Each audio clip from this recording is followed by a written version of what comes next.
everyone, I hope you all are doing good in your studies. तो आ गया है next part. हम यहाँ पे कर रहे हैं golden pointers for ESIC exam. So जो बच्चा चैनल पे न्यू है चैनल को सब्सक्राइब कर दीजिएगा, वीडियो को लाइक कर दीजिएगा.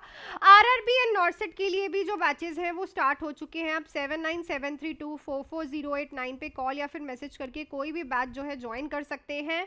RRB एंड नॉर्सेट की वैकेंसीज भी जल्दी ही रिलीज हो जाएंगी ESIC के पेपर के बाद. सो टाइम वेस्ट मत करिएगा. दो बैचेस हैं, एक है 1499 का, एक है 2499 का. 1499 का बैच है 3 मंथ्स का, जिसमें आप मेरे साथ करोगे important topics, MCQs, test series, doubt classes, सब कुछ आपको इस बैच में मिलेगा. बैच जो है लाइव एंड रिकॉर्डेड रहेगा. 2499 बैच जो है उन बच्चों के लिए है जिनका बेसिक अभी क्लियर नहीं है. सबसे पहले हम बेसिक करेंगे एनाटॉमी एंड फिजियोलॉजी, देन हम थ्योरी करेंगे, then all important topic MCQs. So कोई भी बैच जो है आप इस नंबर पे कॉल या फिर मैसेज करके कंफर्म करके डिटेल्स आज ही ज्वाइन कर सकते हैं. सो चलती हूँ मैं अपने क्वेश्चन पे. क्वेश्चन नंबर है, break bone fever is known as dengue. So देखो, बहुत बार क्वेश्चन आया है कि डेंगू जो होता है वो उसका अदर नेम क्या है, उसको हम और क्या बोलते हैं. सो हम जो डेंगू है उसको ब्रेक बोन फीवर भी बोलते हैं. उसमें जो है बोन पेन बहुत ज़्यादा देखने को मिलता है इन द डेंगू.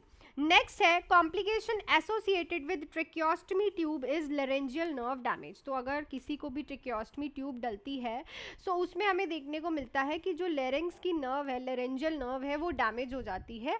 ठीक है, और लेरेंजियल नर्व जो है वो कॉम्प्लिकेशन है. अगर आपने किसी के ट्रेकियोस्टमी ट्यूब डाली है तो ये कॉम्प्लिकेशन उसके साथ एसोसिएटेड हो सकती है. इसीलिए जब भी आप ट्रेकियोस्टमी ट्यूब रिमूव करवाते हो तो सबसे पहले आपका यही काम होता है कि आप पेशेंट से थोड़ा कुछ बुलवा के देखते हो कि वो बोल पा रहा है कि नहीं. ठीक है, नेक्स्ट है, नेक्स्ट क्वेश्चन है हमारा 123 क्वेश्चन है, child sit with support at the age of 4 to 6 months. तो माइलस्टोन से क्वेश्चन है ये कि जो बच्चा है वो सपोर्ट के साथ कौन सी एज में बैठता है. 4 से 6 months की एज में बच्चा जो है सपोर्ट के साथ बैठना स्टार्ट कर देता है. ठीक है, ऐसे ही सोशल स्माइल पे भी क्वेश्चन आता है. तो सोशल स्माइल भी बहुत सारी बुक्स में 2 months से 4 months के बीच में लिखी हुई है.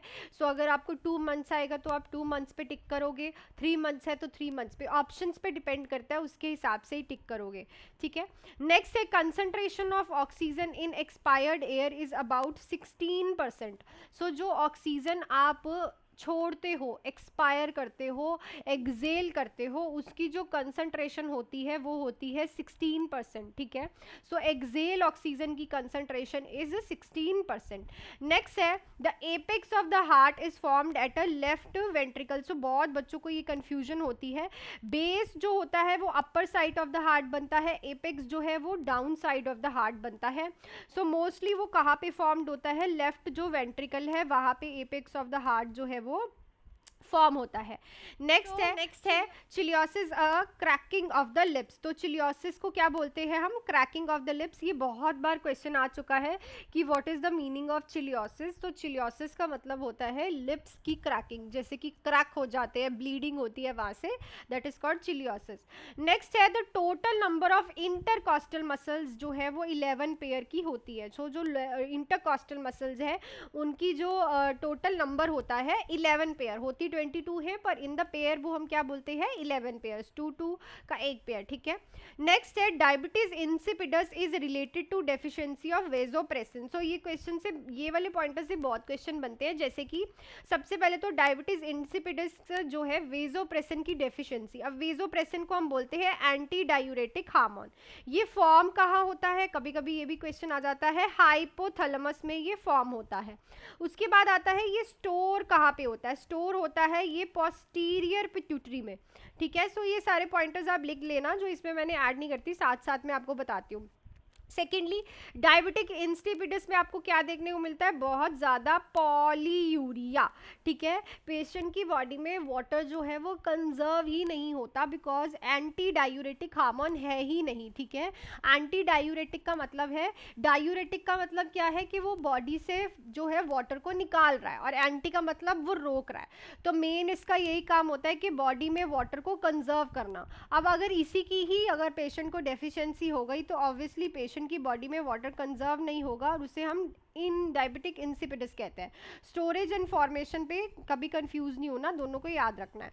नेक्स्ट है यूरिनरी ब्लैडर, बहुत बार क्वेश्चन आ रखा है। लाइंड किससे होते हैं? ट्रांजिशनल एपिथेलियम से, तभी ये इतना ज़्यादा फ्लेक्सिबल होता है, ठीक है ना, तभी इतना ज़्यादा इलास्टिसिटी होती है इसमें कि ये डायलेट कर लेता है। जब यूरिन आता है इसमें तो ये फूल जाता है, ठीक है ना, इसमें यूरिन जो है वो रुक जाता है क्योंकि ये किसके साथ लाइन हुआ होता है? ट्रांजिशनल एपिथेलियम्स के साथ।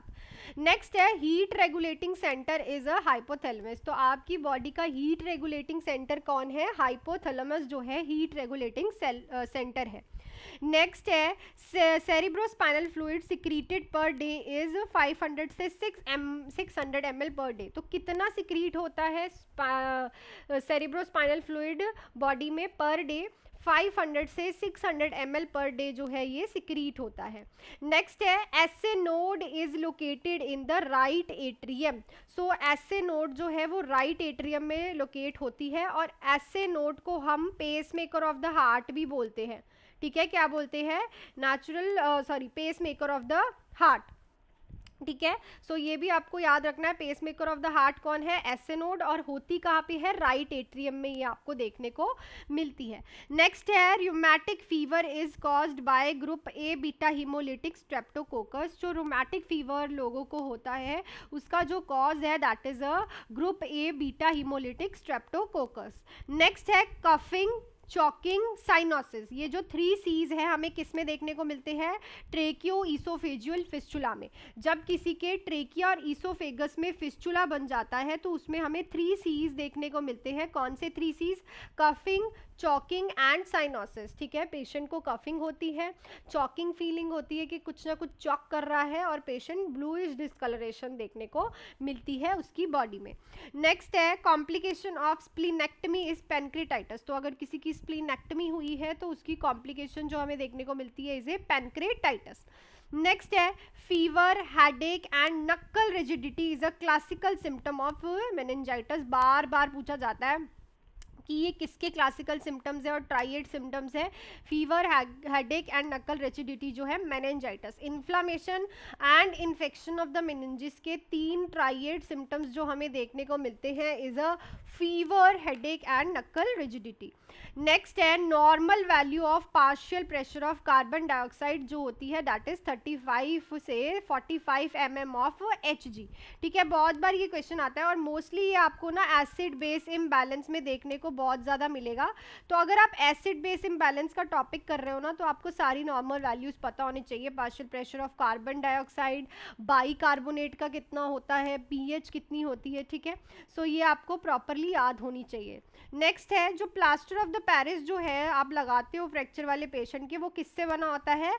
कैल्शियम सल्फेट से वो बना होता है। नेक्स्ट है normal respiration rate in newborn is. तो न्यूबॉर्न का नॉर्मल रेस्पिरेटरी रेट होता है 30 से 60 बीट्स पर मिनट। लास्ट है आपका आज का point, Homan sign is done to assess the DVT. So Homan sign आप क्या है? डॉर्सीफ्लेक्स करते हो फुट का, और अगर पेशेंट के काफ एरिया पे पेन हो रही है देन वो हमें क्या दिखाता है कि पेशेंट को डीप वेन थ्रोम्बोसिस है। और डीप वेन थ्रोम्बोसिस से क्वेश्चन आता है कि इसकी कॉम्प्लिकेशन क्या है। तो डीप वेन थ्रोम्बोसिस की कॉम्प्लिकेशन होती है air embolism, pulmonary air embolus बन जाता है पेशेंट के, ठीक है। सो ये भी आप लोगों को पता होना चाहिए। सो that's it for these golden pointers. I think हमने काफ़ी गोल्डन पॉइंटर्स 140 गोल्डन पॉइंटर्स कर लिए हैं।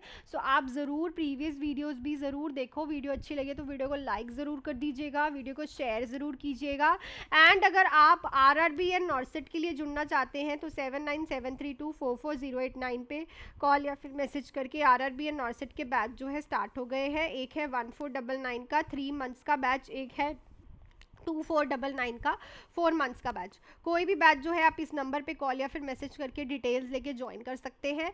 1499 का जो बैच है वो है इंपॉर्टेंट टॉपिक बैच, जिसमें आपको important topic, MCQs, test series, doubt classes मिलेंगी। और 2499 का है फुल थ्योरी बैच, जिसमें सबसे पहले आपका बेसिक क्लियर किया जाएगा, then theory, important topic, MCQ सब करवाया जाएगा। टेस्ट सीरीज भी इंक्लूडेड है, बैच लाइव एंड रिकॉर्डेड है। सो आप आज ही ज्वाइन कर सकते हो विदाउट एनी डिले।